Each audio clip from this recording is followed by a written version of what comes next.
Hello मेरे प्यारे दोस्तों, आज के इस वीडियो लेक्चर के अंदर हम पढ़ेंगे conversion of number of particles two moles. यानी आज के इस लेक्चर में हम ये पढ़ेंगे कि अगर किसी सब्सटेंस का नंबर ऑफ पार्टिकल्स यानी नंबर ऑफ एटम, मॉलिक्यूल या आयंस हमें दिया जाए तो उसके नंबर ऑफ पार्टिकल्स से हम सब्सटेंस के मोल्स कैसे कैलकुलेट कर सकते हैं। तो for the conversion of number of particles two moles हमारे पास एक फार्मूला है। वो फार्मूला जिसके थ्रू हम नंबर ऑफ पार्टिकल्स को मोल्स के अंदर कन्वर्ट कर सकते हैं, वो फार्मूला हमारे पास क्या है? Moles is equals to number of particles divided by Avogadro's number. Avogadro's number, ठीक है। नंबर ऑफ पार्टिकल्स को मोल के अंदर कन्वर्ट करने के लिए हमारे पास एक फार्मूला है। वो फार्मूला क्या है? Moles is equals to number of particles divided by Avogadro's number. आपने ये पॉइंट ज़हन में रखना है कि हमेशा नंबर ऑफ पार्टिकल्स आपको सवाल में दिया जाता है और एवोगाड्रोस नंबर ये तो आपको पहले से मालूम है क्योंकि ये कांस्टेंट है। तो ये सवाल के अंदर आपको मिलेगा और ये आपको ऑलरेडी मालूम है, तो इन दोनों को डिवाइड करने पर आपको क्या मिलेगा? मोल्स की वैल्यू मिलेगी। अब इस फार्मूले को मज़ीद डिटेल में समझने के लिए हम एक प्रॉब्लम सॉल्व करेंगे। अब आते हैं अपने प्रॉब्लम की तरफ। इस प्रॉब्लम के through number of particles to mole conversion को हम मज़ीद डिटेल में समझने की कोशिश करेंगे। प्रॉब्लम आप देखें, प्रॉब्लम में दिया गया है कि sucrose a table sugar contains 3.76 into 10 the power 24 molecules. What is the number of moles of sucrose? सवाल में ये दिया गया है कि हमारे पास टेबल शुगर है, उस टेबल शुगर के अंदर कितने मॉलिक्यूल्स मौजूद हैं? 3.76 into 10 the power 24 मॉलिक्यूल्स मौजूद हैं। आपने इस सक्रोज का जिसके पास इतने मॉलिक्यूल्स मौजूद हैं, आपने उस सक्रोज का क्या मालूम करना है? नंबर ऑफ मोल्स मालूम करना है। यानी सवाल में हमें नंबर ऑफ पार्टिकल्स गिवन है और हमने उसी नंबर ऑफ पार्टिकल्स के थ्रू सक्रोज के नंबर ऑफ मोल्स को कैलकुलेट करना है।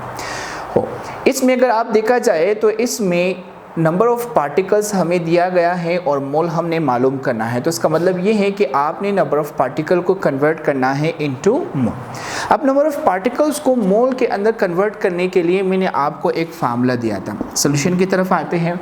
वो फार्मूला हमारे पास क्या था?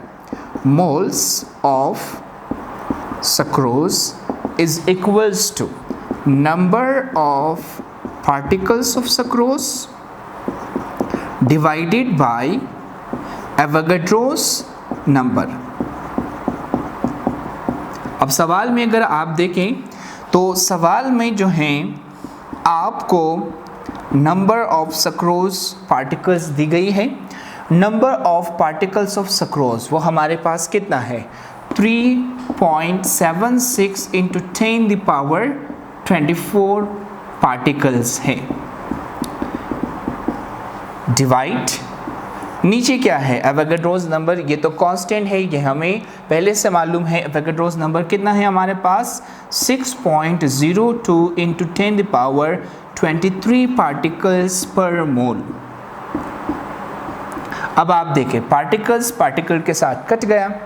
इन दोनों को जब आप डिवाइड करेंगे तो इसका आंसर हमारे पास आएगा 6.25 और यहाँ पर कौन सा यूनिट बचा है? मोल।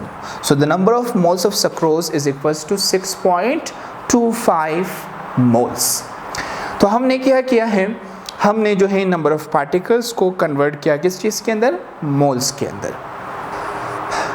मैं आपके लिए अब एक सवाल छोड़ता हूँ और आप जो है कोशिश करें कि उस सवाल को हल करें इसी फार्मूला के थ्रू और अपने आंसर जो है आप कमेंट बॉक्स में हमारे साथ शेयर कर सकते हो। सवाल हमारे पास क्या है? An aluminium wire contain 5.5 into 10 the power 24 particles. Calculate the moles of aluminium. ये एक सवाल है, इस सवाल में आपको नंबर ऑफ़ पार्टिकल्स दिया गया है और आपने उसी नंबर ऑफ़ पार्टिकल्स के थ्रू जो है आपने क्या कैलकुलेट करना है, मोल्स आपने जो है कैलकुलेट करना है। So you have to convert number of particles into moles. ये आपके लिए सवाल है, आप इस सवाल को हल करने की कोशिश करें और जब आपका जवाब निकलेगा तो वो जवाब आप हमारे साथ कमेंट बॉक्स में शेयर करें। आज के लिए इतना ही, थैंक यू।